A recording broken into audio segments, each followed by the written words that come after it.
بسم اللہ الرحمن الرحیم۔ السلام علیکم پیارے ناظرین۔ دوستو، آج کی اس ویڈیو میں ہم آپ کو بتانے والے ہیں حضرت عبدالمطلب کی 100 اونٹوں کی قربانی کا واقعہ۔ تو دوستو، آج کی یہ ویڈیو بہت ہی زیادہ معلوماتی، انفارمیٹیو اور انٹرسٹنگ ہونے والی ہے، لہٰذا میری آپ سبھی دوستوں سے گزارش ہے کہ آپ ویڈیو کے لاسٹ تک ضرور بنے رہیں اور پسند آنے کی صورت میں ویڈیو کو لائک کریں، چینل کو سبسکرائب کریں اور ہو سکے تو اپنے دوستوں کے ساتھ شیئر کریں، اور ہماری حوصلہ افزائی کے لیے آپ نیچے کمنٹ باکس میں کمنٹ بھی کر سکتے ہیں۔ آئیے بغیر کسی تاخیر کے ویڈیو کو شروع کرتے ہیں۔ دوستو، حضرت عبدالمطلب ہمارے اور آپ کے پیارے آقا جناب احمد مجتبیٰ محمد مصطفیٰ صلی اللہ تعالیٰ علیہ وآلہ وسلم کے دادا جان ہیں۔ آپ یعنی حضرت عبدالمطلب کے ابو کا نام حضرت ہاشم ہے۔ حضرت عبدالمطلب اپنے قبیلے یعنی کہ قریش کے سردار ہیں۔ دوستو، ایک دن حضرت عبدالمطلب خانہ کعبہ کے صحن میں حتیم کے اندر آرام کر رہے ہوتے ہیں کہ اسی بیچ آپ کی آنکھ لگ جاتی ہے اور آپ خواب دیکھتے ہیں۔ خواب میں ایک آنے والا آتا ہے اور آپ سے کہتا ہے کہ آپ طیبہ کو کھو دیے۔ آپ کہتے ہیں کہ طیبہ کیا ہے؟ وہ آنے والا بغیر کسی جواب دیے چلا جاتا ہے۔ دوسری بار پھر جب آپ کی آنکھ لگتی ہے، آپ پھر خواب میں اسی شخص کو دیکھتے ہیں۔ پھر وہ کہتا ہے کہ آپ برہ کو کھو دیے۔ آپ کہتے ہیں برہ کیا ہے؟ وہ پھر کوئی جواب دیے بغیر چلا جاتا ہے۔ تیسری بار پھر جب آپ آرام کر رہے ہوتے ہیں تو پھر وہی خواب آپ کو آتا ہے اور پھر آپ سے کہا جاتا ہے کہ آپ مجنونہ کو کھو دیے۔ آپ کہتے ہیں مجنونہ کیا ہے؟ اس بار بھی کوئی جواب نہیں ملتا۔ چوتھی بار جب آپ آرام کر رہے ہوتے ہیں دوران پھر جب وہ خواب آتا ہے تو پھر آپ سے کہا جاتا ہے کہ آپ زمزم کو کھو دیے۔ آپ نے کہا زمزم کیا ہے؟ اس پر جواب دیا گیا کہ زمزم ایسا چشمہ ہے، ایسا کنواں ہے پانی کا، جس کا پانی نہ کبھی ختم ہوگا، نہ اس میں کسی طرح کی کوئی عیب، کوئی برائی، کوئی مہک، کوئی بو پیدا ہوگی، اور جس سے حاجیوں کی ایک عظیم جماعت سیراب ہوا کرے گی۔ لوگوں کو سیراب کرتا رہا اور پھر ایک وقت آیا کہ اسے بند کر دیا گیا، اور یہ بند ہو کر کے لگ بھگ 500 سالوں تک یوں ہی بند رہا، یہاں تک کہ لوگوں کو اس کے نام و نشان تک کا پتہ نہ رہا، لوگ اس کی جگہ بھی بھول گئے۔ پھر جب اللہ تبارک و تعالی نے چاہا کہ اس چشمے کو پھر سے ظاہر کیا جائے اور لوگ پھر سے اس پانی سے فیض یاب ہوں، تو حضرت عبدالمطلب کو یہ خواب آنا شروع ہوئے۔ جب حضرت عبدالمطلب کو خواب میں اس چشمے کی جگہ دکھا دی گئی تو صبح آپ اپنے بیٹے حارث کو لے کر کے اس جگہ کی کھدائی کے لیے چلتے ہیں۔ آپ وہاں پہنچتے ہیں اور کھدائی کا کام آپ شروع کرتے ہیں۔ قریش کو جب آپ کے اس کام کا پتہ چلتا ہے تو وہ آپ کو روکنے کے لیے آتے ہیں اور روکنے کی کوشش کرتے ہیں، مگر آپ کسی طرح ان پر غالب آ جاتے ہیں اور کھدائی کا کام آپ شروع کرتے ہیں۔ کھودتے کھودتے جب آپ کچھ حد تک پہنچتے ہیں اور آپ کو چشمے کی گولائی نظر آتی ہے تو آپ زور سے اللہ کی تکبیر بلند کرتے ہیں۔ یہ سن کر قریش کو پتہ چل جاتا ہے کہ آپ نے گویا کہ چشمہ تلاش کر لیا ہے۔ وہ پھر سے آ جاتے ہیں اور آپ سے جھگڑنے لگتے ہیں اور وہ کہتے ہیں کہ اے عبدالمطلب، یہ چشمہ ہمارے باپ حضرت اسماعیل علیہ السلام کی میراث ہے، لہٰذا اس پر ہم سب کا حق ہے، آپ ہمیں اس میں شریک کیجیے۔ آپ اس سے انکار کر دیتے ہیں اور کہتے ہیں یہ ضرور ہے کہ اس کا پانی تم سب پی سکتے ہو، کا کام مجھے سونپا گیا، تم لوگوں کو نہیں دیا گیا، لہٰذا اس کے مالکانہ حقوق میرے پاس رہیں گے۔ ہاں، یہ ضرور ہے کہ تم اس کا پانی استعمال کر سکتے ہو۔ دوستو، اس وقت جب حضرت عبدالمطلب کو چاہے زمزم یعنی زمزم شریف کے کنویں کی کھدائی کے وقت قریش کی طرف سے پریشانیوں کا سامنا کرنا پڑ رہا تھا تو آپ اس وقت تنے تنہا تھے، بس آپ تھے اور آپ کا ایک فرزند حارث۔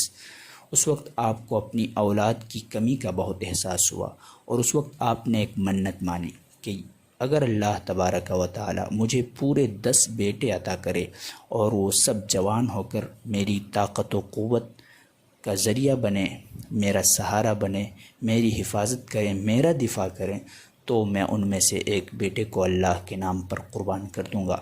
اللہ کی قدرت کہ آپ کے زمانے کے گزرنے کے ساتھ ساتھ 10 بیٹے ہوئے اور سب نے اچھی خاصی عمر پائی، سب جوان ہوئے اور آپ کی طاقت و قوت کا ذریعہ بنے۔ حضرت عبد المطلب کو اپنی منت یاد آئی اور انہوں نے اپنے بیٹوں کو جمع کیا اور کہا کہ میرے بیٹو، ہم نے ایک نذر مانی تھی جس کا واقعہ کچھ یوں ہے، اب نذر کو پوری کرنے کا، اب منت کو پوری کرنے کا وقت ہے، تو بتاؤ کہ تم میں سے کس کی قربانی دی جائے۔ آپ سمجھ سکتے ہیں کہ یہ کتنا بڑا چیلنج تھا ان لوگوں کے سامنے اور کتنی بڑی بات تھی۔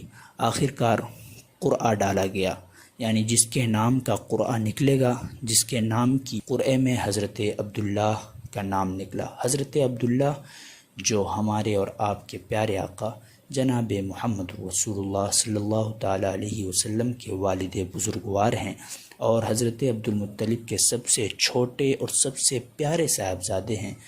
آپ کا نام قرآن میں نکلتا ہے اور آپ قربانی کے لیے تیار ہو جاتے ہیں۔ حضرت عبد المطلب ان کو بہت زیادہ چاہنے کے باوجود اور بہت زیادہ محبت اور لگاؤ ان سے ہونے کے باوجود اپنی منت پوری کرنے کے لیے ان کو قربان کرنے کے لیے تیار ہو جاتے ہیں، اور انہیں لے کر جب آپ قربان گاہ کی طرف چلتے ہیں تو پھر آپ کے بیٹے بھی اور قریش کے دوسرے لوگ بھی پھر آپ کے سامنے آتے ہیں اور کہتے ہیں کہ عبد المطلب آپ یہ کیا کرنے جا رہے ہیں؟ آپ اگر اس طرح کریں گے تو پھر تو ایک سلسلہ جاری ہو جائے گا کہ لوگ اسی طرح اپنے بیٹوں کو قربان کرنے کی نظر مانتے رہیں گے، تو یہ سلسلہ کب تک چلے گا؟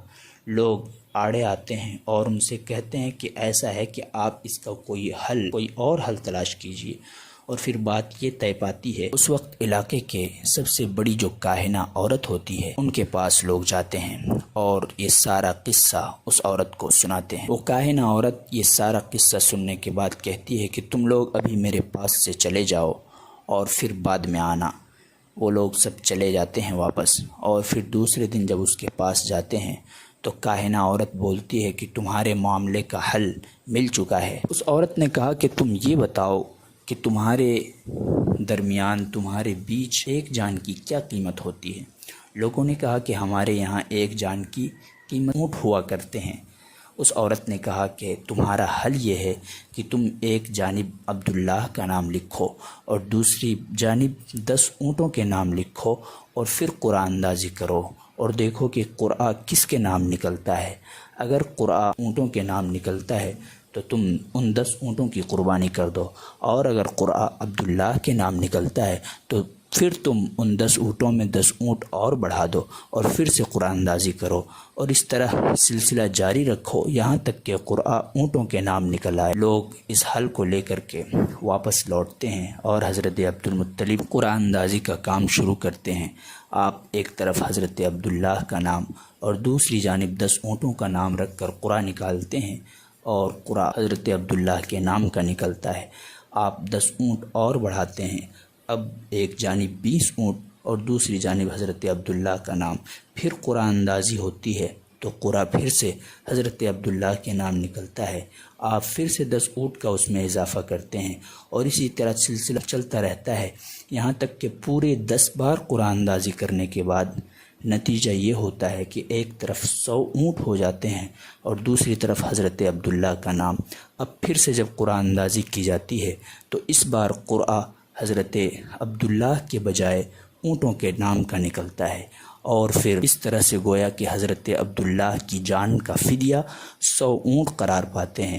اب جب ان کو تشفی ہو جاتی ہے، حضرت عبد المطلب 100 اونٹوں کی قربانی کر دیتے ہیں اور پھر ان کا گوشت کسی سے روکا نہیں جاتا۔ ہر انسان، ہر طرح کے جاندار اس گوشت سے کھاتے ہیں، اور یوں حضرت عبد المطلب کی نذر اور ان کی منت پوری ہوتی ہے۔ دوستو، تو یہ تھا وہ واقعہ جو حضرت عبد المطلب نے حضرت عبداللہ کے جان کی فدیے میں 100 اونٹوں کی قربانی کی تھی۔ امید ہے کہ آپ کو یہ واقعہ بڑا پسند آیا ہوگا۔ اسی واقعے کے پیش نظر ہمارے اور آپ کے پیارے آقا جناب احمد مجتبیٰ محمد مصطفیٰ صلی اللہ تعالیٰ علیہ وسلم کہا کرتے تھے، انا ابن الذبیحین، کہ میں 2 ذبیحوں کا بیٹا ہوں۔ اس حدیث مبارکہ میں ایک ذبیح سے تو حضرت اسماعیل علیہ السلام مراد ہیں کہ جن کو اللہ تبارک و تعالی کے حکم سے حضرت ابراہیم نے اللہ کی بارگاہ میں قربان کیا تھا، لیکن پھر اللہ نے ان کو قربان ہونے سے بچا لیا ایک فدیہ دے کر کے۔ اور دوسرے ذبیح سے مراد حضرت عبداللہ رضی اللہ تعالیٰ عنہ ہیں کہ جن کی جان کا فدیہ 100 اونٹ قرار پائے، اور 100 اونٹوں کی قربانی دے کر حضرت عبدالمطلب نے حضرت عبداللہ کی جان کا فدیہ ادا کیا۔ مجھے امید ہے کہ آپ کو آج کی یہ ویڈیو بہت پسند آئی ہوگی۔ پسند آنے کی صورت میں ویڈیو کو لائک کریں، چینل کو سبسکرائب کریں، اور ہو سکے تو اپنے دوستوں کے ساتھ شیئر کریں۔ آج کے لیے اتنا ہی، ملتے ہیں اگلی ویڈیو میں، تب تک کے لیے خدا حافظ۔